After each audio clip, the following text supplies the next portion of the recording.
వందనాలండి. ఈరోజు మార్చి 16.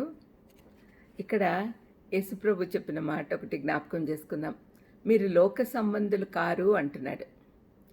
యోహాన్ 17:16లో నేను లోక సంబంధిని కానట్టు వారును లోక సంబంధులు కారు అని ప్రభు తన తండ్రితో చెప్తున్నాడు. టేక్ కేర్ ఆఫ్ దెమ్ అంటున్నాడు. యేసుప్రభు ఈ లోకాన్ని వదిలిపెట్టి వెళ్ళిన తర్వాత ఆయన శిష్యులు తన పరిచర్యను కొనసాగించాల్సి ఉన్నందున సిలువకు వెళ్ళక ముందు శిష్యులతో విస్తారంగా మాట్లాడుతూ ఎన్నో విషయాలు బోధించాడు. ఇక్కడ యేసు తన శిష్యుల గురించి తన తండ్రికి సాక్ష్యం ఇస్తూ ఉన్నాడు. వారి కొరకు ప్రార్థిస్తూ ఉన్నాడు.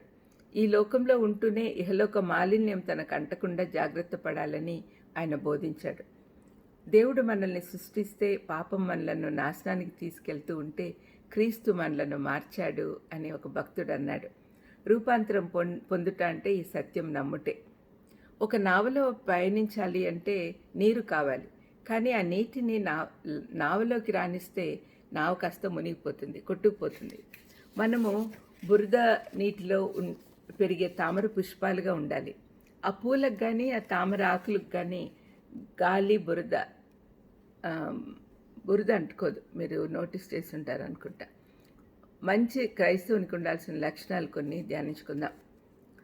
ఒక మంచి క్రైస్తవుడు ఐహిక విచారము, ధనం, మోహము తనలోని వాక్యంను అణిచివేయకుండా చూసుకోవాలి. మత్తయి 10:13-22 యేసు ప్రభు చెప్తూ ఉన్నాడు. ఆ విధంగా జరిగితే వాడు నిష్ఫలుడవుతాడు. రెండవది, లోకమునకు వెలుగుగాను ఉప్పుగాను ఉండమని ప్రభు విశ్వాసులను ఆదేశించాడు.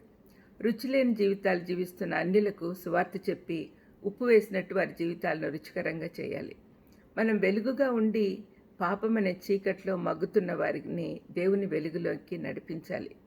అదే యేసయ్య చెప్పాడు మత్తయి 5:13-14లో. మూడవది, యాకోబు 1:27 ప్రకారము విశ్వాసులు ఇహలోక మాలిన్యం అంటకుండా తమను తాము కాపాడుకోవాలి. ఇహలోకంలో ఉన్నదంతా శరీరాశ, నేత్రాశ, జీవపు డంబము అని యోహాను మొదటి పత్రిక 2:16లో చెప్పబడింది. నాలుగవది, దేవుడు విశ్వాసులందరినీ జయించువారిగా ఉండమని చెప్తున్నాడు. 1 యోహాను 5:4-5 చదవండి. దేవుని మూలంగా పుట్టిన వారందరూ లోకమును జయించుదురు అని యోహాను అంటున్నాడు.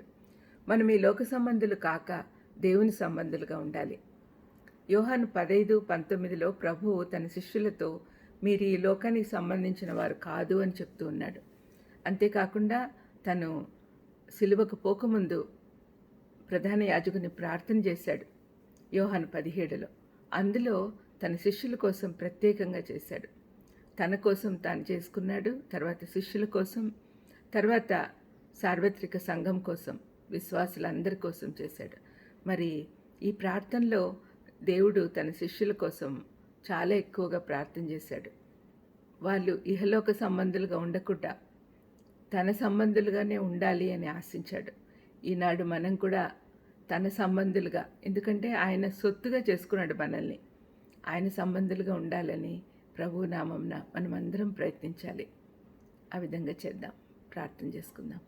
యేసయ్య, మేమందరం కూడా పరలోక సంబంధులం అనే విషయం, ఆ సత్యం గుర్తించి ఆ విధంగానే నడుచుకునే దానికి మాకు సహాయం చేయమని యేసుక్రీస్తు నామమున వేడుకొంచున్నాను తండ్రి. ఆమేన్. ఆమేన్. God bless you.